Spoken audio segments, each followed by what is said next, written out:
How would you like a 15% discount to my daily email, the stack of stuff, the show notes, discounts to the conference, all of that? All you need to do is text the word show to 33777.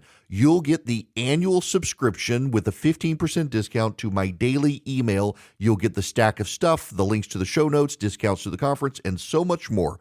All you have to do is text the word show, SHOW, to 33777. Text show to 33777.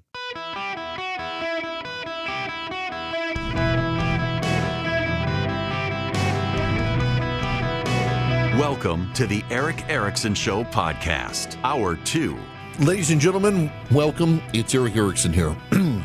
There's some breaking news I have to deliver to you right now. U.S. Representative David Scott has died. David Scott has been in the House of Representatives for 23 years, 50 years of elected office total. He was 80 years old. His death has now been confirmed by his office. He was running again for a 13th term in office in his Metro Atlanta, Georgia district. He was known, by the way, as a very fierce advocate for Georgia farmers. A lot of Georgia farmers worked with David Scott. He was also perceived to be one of the more centrist Democrats who was regularly campaigned against by progressives in his district trying to oust him, including this time. And his health has been failing for some time, and a lot of people were surprised he decided to run again. Well, God has his own term limits, and those term limits came for Congressman David Scott today. Prayers for his family. We have to talk about this explosive report on the Southern Poverty Law Center. This is wild. The first thing I want to say about this Southern Poverty Law Center indictment by the federal government is that if you today read CNN's coverage of it, USA Today's coverage of it, the Washington Post's coverage of it, MS Now's coverage of it, and I believe the New York Times' coverage of it, you would not find a link to the underlying indictment, which is very notable because the American media is misrepresenting the indictment and is circulating a progressive talking point from the Southern Poverty Law Center's lawyers about the indictment instead of actually grappling with the indictment. The Southern Poverty Law Center was funded by Morris Dees, who was ousted for sexual issues a number of years ago. It, for a time, was an organization that chronicled hate groups. And it lost its way over time and became an explicitly partisan operation and began to wind down. And then with the Trump administration's first term, the Southern Poverty Law Center found a new breath of life and began a massive fundraising push to expose the rise of right-wing hate. The Southern Poverty Law Center was where James Lee, Floyd Corkins, I think it was. Was that his name? Let me make sure I get his name right. Floyd Lee Corkins. Yes. Floyd Lee Corkins went to the Southern Poverty Law Center website and found that the Family Research Council was listed as an anti-gay hate group. The Family Research Council is run by my friend Tony Perkins. It is a Christian group that advocates Christian faithfulness into politics and public policy. It's a group of solid Christian conservatives. It was listed as a hate group by the Southern Poverty Law Center on its website, and it inspired Floyd Lee Corkins to go to the Family Research Council offices in Washington, D.C., and take bags of Chick-fil-A sandwiches and a gun. Floyd Lee Corkins intended to kill the people who worked for the Family Research Council and stuff their mouths with Chick-fil-A sandwiches because he found Chick-fil-A and the Family Research Council to be anti-gay. He was stopped by the guard at the front who himself was shot in the altercation. Floyd Lee Corkins has been sentenced to prison for 25 years for this altercation. He was 29 years old when he went to jail. James Hodgkinson was also someone who went to the Southern Poverty Law Center's website. James Hodgkinson liked them on his Facebook page. James Hodgkinson then attempted the mass assassination of Republican members of Congress, incensed by Democratic lies perpetuated on MSNBC at the time, now MS Now, that Republicans were going to kill people with their health care plan. The Southern Poverty Law Center has regularly been featured in the media as some sort of objective prognosticator of right-wing hate groups. For the 3 years that I was employed at CNN as a contributor, I regularly had to go on and talk about the Southern Poverty Law Center's findings, and inevitably they were always biased. Thereafter, I have been on CNN multiple times and had to respond to the idea of the rise in right-wing hate as chronicled by the Southern Poverty Law Center, which, by the way, did a very good job of ignoring the rise of left-wing hate. The Southern Poverty Law Center has been indicted. The Southern Poverty Law Center has been indicted by the federal government for essentially running out of things to cover, and so they decided to fund the very right-wing hate groups that they then decided to cover. In fact, according to the indictment, the Southern Poverty Law Center paid the organizer of the Charlottesville Unite the Right rally and then paid for people to go to the rally and then covered the rally as a rise in right-wing hate and fundraised off of it. You heard me right. According to the indictment, the federal government alleges that the Southern Poverty Law Center was complicit in funding the white nationalists who did the rally in Charlottesville, Virginia, that was Joe Biden's stated reason for running for president of the United States. Todd Blanche is the acting said today during the press conference that we know that this investigation was opened during the Biden administration and then mysteriously closed. I really don't have any information about why it was closed. And then we started again last year. The FBI did, working with the U.S. attorney in Alabama.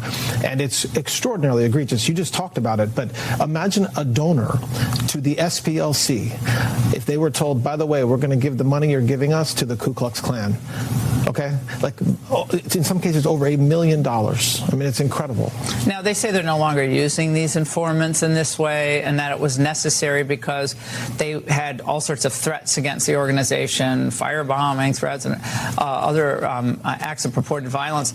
And that's why they had to use these informants. And to that, you say? Well, to that, I say, for one, the indictment charges all the way through 2023. So I'm here to speak about what they're doing right now. But that indictment charges a long period of time through 2023. And second, and more importantly, there's no allegation or information in the indictment that suggests they shared that information with law enforcement. They have communicated. They said they did. Well, they have communicated when they so chose with law enforcement over the years. There's no information that we have that suggests that the money that they were paying to these informants and these members of these organizations, they then turned around and shared what they learned with law enforcement. To the contrary, or else we would have known from their own words that they had given this money to these guys, and we didn't know it. What? Yeah, you get what he's saying here. They were not just using informants within hate groups.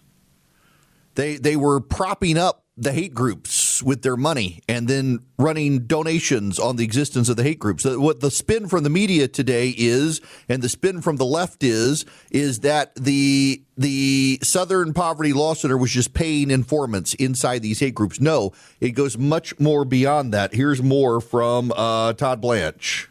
In total, according to the indictment, between 2014 and 2023, SPLC paid at least $3 million to 8 individuals at least.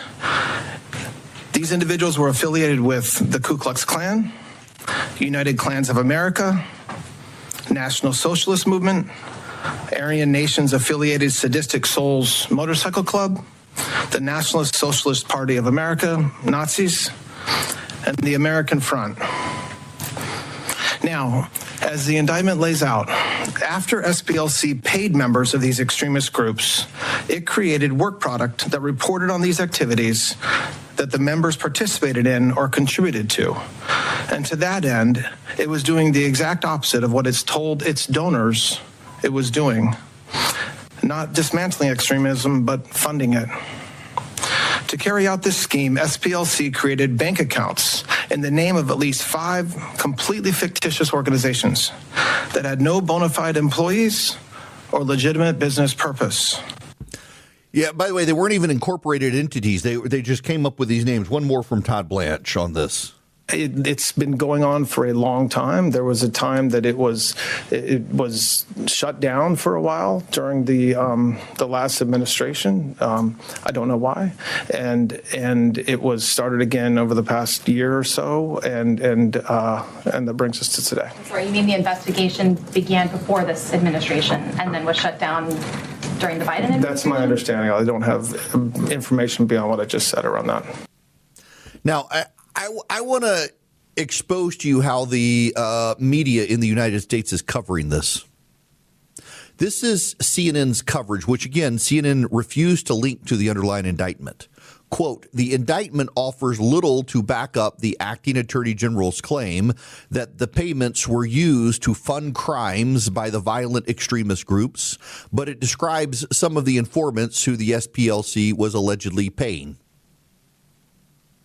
This is like 5 paragraphs later, CNN writes, quote, another informant highlighted in the charging documents allegedly helped coordinate transportation to the deadly Unite the Right rally in Charlottesville, Virginia, and was a member of leadership group chats for that event.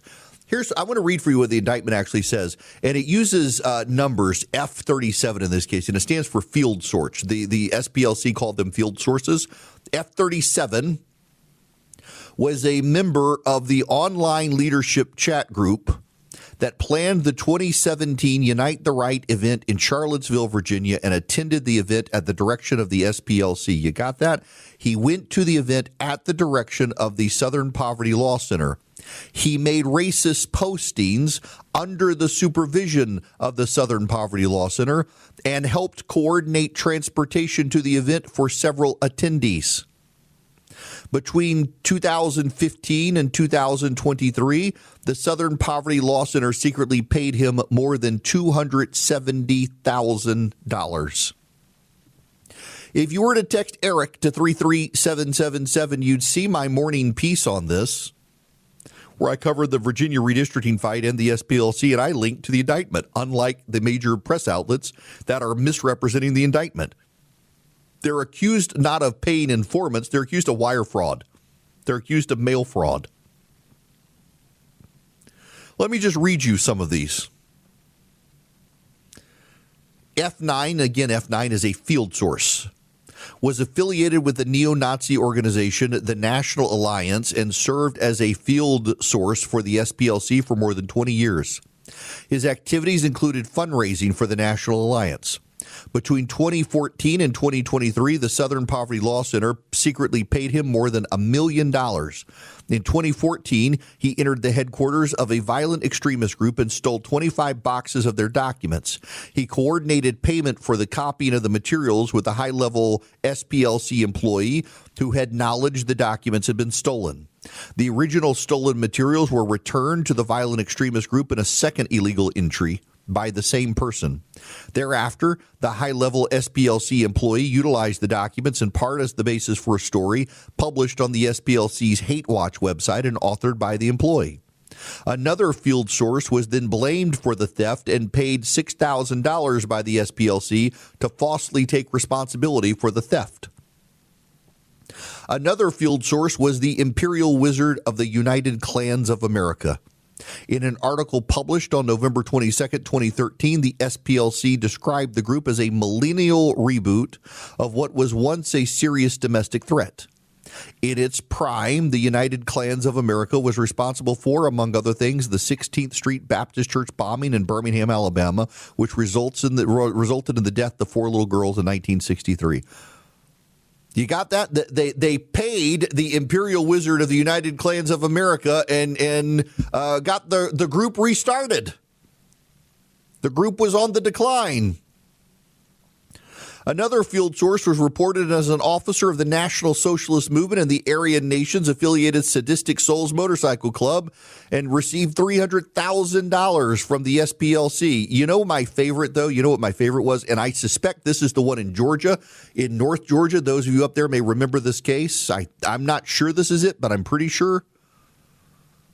A Ku Klux Klan group attempted to participate in the Adopt a Highway program. The local government resisted having the Klan as part of the Adopt a Highway program. During the course of the litigation, the Southern Poverty Law Center paid the Klan member who wanted to adopt the highway $3,500. Sounds like the Southern Poverty Law Center paid the legal bill of the Ku Klux Klan to be in the Adopt a Highway program. And then guess what? The SPLC wrote about the Ku Klux Klan trying to adopt a highway to rehabilitate its image. That's it. The SPLC was running out of hate groups to cover, and so they started funding hate groups so they had something to cover and pitch donors on giving them donations for. Hello, welcome. It is Eric Erickson here. Here's a fact a buddy of mine texted me. I did not know. So Congressman David Scott of Georgia has passed away. He had been the Democratic chairman of the Ag Committee. It was the ranking member on the Ag Committee. Has been in declining health for years. They have tried, the Democrats have, to reason with him to get him to not run again. But he kept running. He was running for his 13th term and has died. And he was Hank Aaron's brother-in-law. The baseball player, Hank Aaron, his brother-in-law. I had no idea. He is beloved, by the way. David Scott was by farmers in Georgia. They absolutely didn't matter whether they were Republican or Democrat. They loved the guy. And he has now passed away. This, for perspective, if you want a sense of how old the Democrats are in the House, this is the fourth Democrat to die this Congress. Wow. Now, let me tell you about the Eden Pure Thunderstorm. You can get 3 of them. You can save $200 at EdenPureDeals.com. The discount code is ERIC3, E-R-I-C-K, the number 3, no space. You can use them for odor elimination like I do. They plug up with a USB cord, or you can plug them into the wall, and they just work to wipe out odors. In fact, they'll give you a money-back guarantee. If it doesn't eliminate your odors, see the site for details at EdenPureDeals.com. Now, it's also an air purifier, so it gets rid of dust, it gets rid of pollen. It does it without filters. You don't have to have a filter subscription. You also can use it to clear the air, bacteria and viruses, kills 99.9% of them, generating plasma. Any virus, bacteria that flows through the machine hits the plasma. But where I use it is as an odor eliminator. I will keep one in my travel bag. They're very portable. Hold it in your hand. And I've used them in hotel rooms. I've used them in rental cars. I've been in hotels that use the Eden Pure Thunderstorm, and they pack a wallop. They generate ozone, which operates as odor bleach, and no odor can stand up to it. EdenPureDeals.com. That's the website, EdenPureDeals.com. The discount code is ERIC3, E-R-I-C-K, the number 3. When we come back, your phone calls, 877-973-7425, and the president wants to bail out Spirit Airlines. Hello there. Welcome. It is Eric Erickson here. The phone number is 877-973-7425. Should you wish to be on the program, I would be very, very happy to have you. Now, I want to go to Jacob's phone call, waiting patiently. Jacob, welcome. How are you? I'm good, Eric. Thanks for having me on. Sure. I was hoping you can help me understand the National Popular Vote Interstate Compact. If they're saying that they're trying to get up to 250 electoral votes in order to pass the compact, I don't understand that, because a national popular vote would essentially do away with the Electoral College, so I don't know what that matters. Yeah, so the way it kind of works, there is an agreement among states. There is this compact. Now, it hasn't been approved by Congress, which technically it has to be. But essentially what the National Popular Vote Compact says is that if the states with a total of 270 electoral college votes combine and agree to shift to the popular vote, then it does not matter who wins their state. Their state will direct that the members of the Electoral College who vote will be the members of the Electoral College nominated by the person who wins the national popular vote. So let's say Donald Trump wins. This is the funny way it worked out because Virginia just passed this. Donald Trump wins the national popular vote, but Kamala Harris won Virginia. The Virginia legislature would direct that the members of the Electoral College would have to be Donald Trump's slate of electors and not Kamala Harris's. So ignore the will of the people of the state in favor of the national popular vote. I feel like the other states could probably fight that against the states that are. Well, so in theory, yes, because Congress is supposed to authorize these national compacts, and Congress hasn't. In practice, however, there is Supreme Court precedent when it comes to picking your electoral college that the states get overwhelming control in how they pick their electoral college. And so their electoral college members, if the state says it's got to go to the person who gets the national popular vote, constitutionally, they've actually got a very good argument that they can do this. I'm not a big fan of the idea. Essentially, what it is, and the reason it's embraced, if you actually go back a number of years ago, it was Republicans who were the ones who pushed the national popular vote. In fact, here in Georgia, the Republican legislature came close to passing it a number of years ago, and I raised holy hell on the radio, and thankfully they decided not to do it. And since Trump, by the way, won the popular, or Trump won in 2016 while losing the popular vote, the Republicans walked away from it, and the Democrats embraced it. And the Democrats wanted to stop people like Trump. That's why they pursued it, paid no attention to him getting the popular vote in 2024. Now, ultimately, what this is about is it's the nationalization of elections that Democrats, in large part, do not believe that the states really matter anymore. It's why, for example, there's a way more diversity of opinion and diversity of public policy on the right in states, on taxes, on education, on school choice, things like that. The Democrats are kind of a one-size-fits-all hive mind these days. The policies of California, Virginia, New York, New Jersey, Illinois, they're all pretty much the same. They pass kind of the standard legislation, same legislation, and they don't believe the states matter anymore. When the Virginia Democrats said that the Virginians needed to redistrict for fairness, they weren't talking about Virginia because the Virginia districts were considered the model for fair redistricting. They were talking about nationally. Look what those bad guys in Texas did.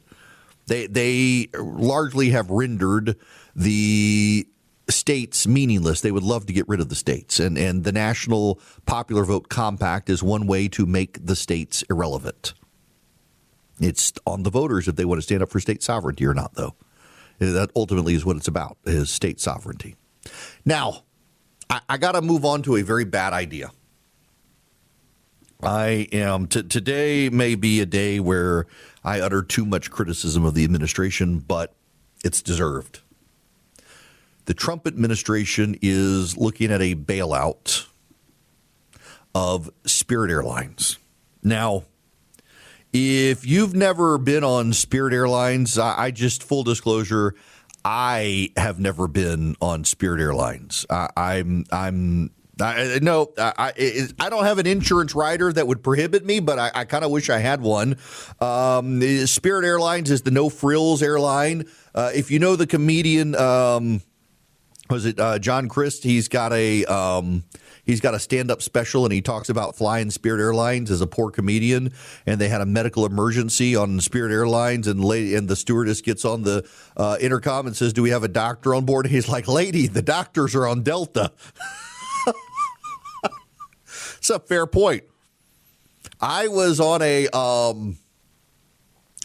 Delta flight a while back last year. And we were flying into Atlanta, and we got in, I think it was Concourse C or D in Atlanta, and we had Spirit Airlines next to us. And we pulled up. We're at the gate. We're waiting for the jet bridge to come, and I could see out the window the Spirit Airlines next to us. And I looked at the flight attendant and I said, I didn't know y'all parked that close to Spirit Airlines.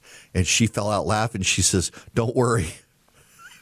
The flight attendant said this. She says, don't worry. We'll have a guard to make sure they don't steal the hubcaps. I died laughing. The guy behind me died laughing as well. That's the Spirit Airlines reputation. They are a low-cost carrier of no frills. And let's do this. Spirit Airlines, low-cost airfare. That's their motto. I don't think they're like Ryanair. I don't think they make you pay to go to the bathroom. But I have blue chat bubbles on my phone, so I don't fly Spirit Airlines. I'm sorry. I shouldn't be so flippant that way, but okay, let's see here. I'm modeling this for you. Oh, wow. Really? Well, Charlie, we may have to start doing this. So I'm looking. So I'm leaving tomorrow evening. I'm not going to be here on Friday. I'm taking Charlie and some friends. We're going to play golf in Las Vegas, and I'm looking. Yep, Spirit Airlines, it is $181 to go nonstop from Atlanta to Las Vegas. That is way cheaper than Delta. Now, let's see. You can have one personal item. You have to, on the value for $181.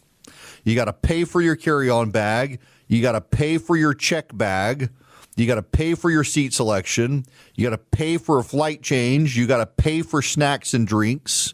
There is no such thing as priority boarding. You got to pay for your Wi-Fi, and you can pay to shortcut security. And there's no priority check-in. On premium economy, you can take a personal bag. You can take a carry-on bag. You got to pay for a check bag. You get a premium seat. You do get a flight change cancellation with no fee and a snack at no fee. Oh, no, you get 25% off snacks and drinks, and you get priority boarding.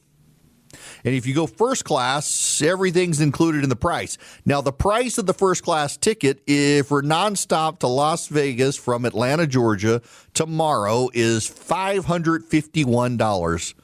I didn't know they had first class. I might have to rethink. Not going to. It's just, I mean, listen, this is very, very snotty of me, and I realize that. People who want to travel, they can't afford Delta. They can get on Spirit Airlines.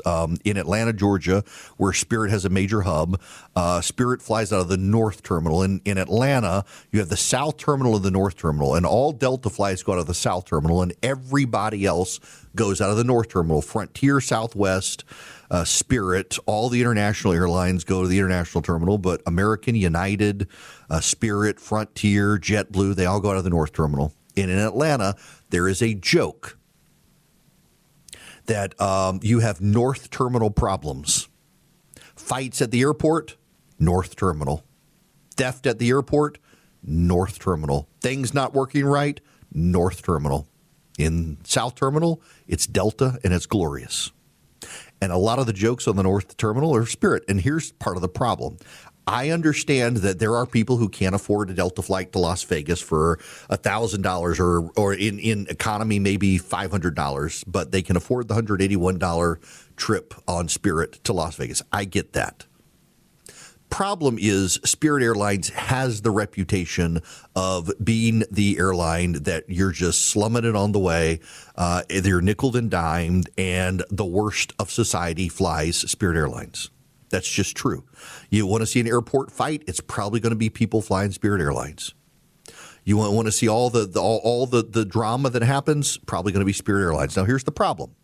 Is the Biden administration blocked a merger between JetBlue and Spirit Airlines. Now JetBlue and Spirit are both having financial troubles. The Biden administration decided that there was too much consolidation and they couldn't do it. And both Spirit and JetBlue said, hey, if we don't do this, we're probably both going under. They're both now having financial problems. They're both looking for buyers. The solution now should probably be to allow JetBlue and Spirit to merge, but that's not the Trump solution. According to the Wall Street Journal, the United States government would loan the embattled carrier $500 million and receive in return warrants to take a potentially significant stake in Spirit Airlines. The Transportation Department and the Commerce Department are involved in the discussions, which are not yet finalized. Howard Lutnick is involved in this, so undoubtedly we're going to get socialism, and this is socialism. When the government is bailing out Spirit Airlines and taking control of Spirit Airlines, a buddy of mine, Phil, just texted me and said they're the Greyhound of the sky. That's probably the most accurate description. When the government is taking ownership interest in an airline, that's socialism. It is. When the government is controlling that, it brings moral hazard. What is moral hazard? The easiest way to explain moral hazard to you is that when the government keeps bailing out companies, those companies realize it doesn't matter what they do, the government's going to bail them out, so they keep doing bad things instead of responsible things. They keep taking risks they should not take. You want to take risks as a company, but not get so over your skis that you'd go bankrupt if you took the risk. The problem with companies taking government bailouts is that it disincentivizes companies taking responsible risk and incentivizes companies taking irresponsible risks because the government's going to be their social safety net too. You create a welfare state not just for people but for companies. And the Trump administration has now done this to multiple companies, and it's a bad idea. One, it creates moral hazard. Two, it spreads the socialism virus. Three, it puts those companies at an economic advantage over their free market competitors by having the government as their backstop. Apple does not have the government as its backstop. Other companies in the technology sector do because they were poorly run companies. And so the government under Donald Trump has decided to take ownership interest in them and bail them out. It breeds inefficiencies. It wastes taxpayer dollars. If Spirit Airlines is going to go bankrupt, Spirit Airlines is going to go bankrupt. Right now with higher jet fuel prices, it's understandable they're straining. But the U.S. government should not be bailing out an airline. If you start here, and by the way, we bailed out airlines in the past, but in many of those cases, it was because of government policies like 9/11 when we ground planes and wouldn't let them take off. In this case, Spirit was on hard times before jet fuel went up. If anything, prices came down for jet fuel under the Trump administration, and Spirit was still struggling financially. It was still struggling economically, and it's still struggling with its image. The Biden administration deserves some blame here, and the Trump administration is pointing fingers at the Biden administration. In 2022, JetBlue agreed to acquire Spirit for $3.8 billion, and the Justice Department killed the deal. A federal judge blocked the deal. Spirit is a small airline, but there are those who love it. To those dedicated customers of Spirit, this one's for you, said Judge William Young of the District Court of Massachusetts in 2024. Well, those people may not have Spirit anymore because that judge and the Biden administration decided to not allow Spirit Airlines to grow with JetBlue. Now, frankly, JetBlue did not make sense as a merger partner given JetBlue's image, but also Spirit needs to rehabilitate its image. I can make jokes about Spirit's image and the people who fly on Spirit, and it's the Greyhound and it's the green chat bubble of the sky and things like that. But Spirit did bring those things on itself with its reputation. It did, whether you want to acknowledge it or not. Feel bad for the pilots and the flight attendants and the workers at Spirit, but I feel real bad for the American taxpayers if the president of the United States decides that it is going to bail out Spirit Airlines. That will just create more moral hazard and will incentivize other companies taking bold risks they should not take, thinking the government's going to bail them out too. It breeds inefficiencies. It wastes taxpayer dollars. We should allow the free market to work. And frankly, the creative destruction of the free market is a good thing. If Spirit were to go bankrupt, the creditors and lenders and others could pick over the pieces and probably have a revitalized airline with greater efficiencies on the other side of it. By forestalling that and preventing that from happening, we're just building into the company a future time bomb that is ticking and waiting to go off and have even more financial ruin for shareholders and others. The president of the United States has got to stop spreading socialism. Hello and welcome. It is Eric Erickson here. The phone number is 877-973-7425 should you wish to be on the program. A word, if you will, about Ukraine. When the war started in Ukraine and the Russian invasion, many people thought Ukraine would collapse within a week. All these years later, It has not only not collapsed, it's gained territory back from the Russians. The Russians are dying at an extraordinary rate. Ukraine, years ago, needed Javelin missiles. They needed our help. As of today, here in the middle of April, Ukraine is now providing counter-drone systems to the United States and the Middle East to combat the Iranian Shahid drones. These are the same drones the Russians have been using, purchased by Iran, targeting the Ukrainians. These Iranian drones are being used by Iran to attack the United States and allied positions in the Middle East.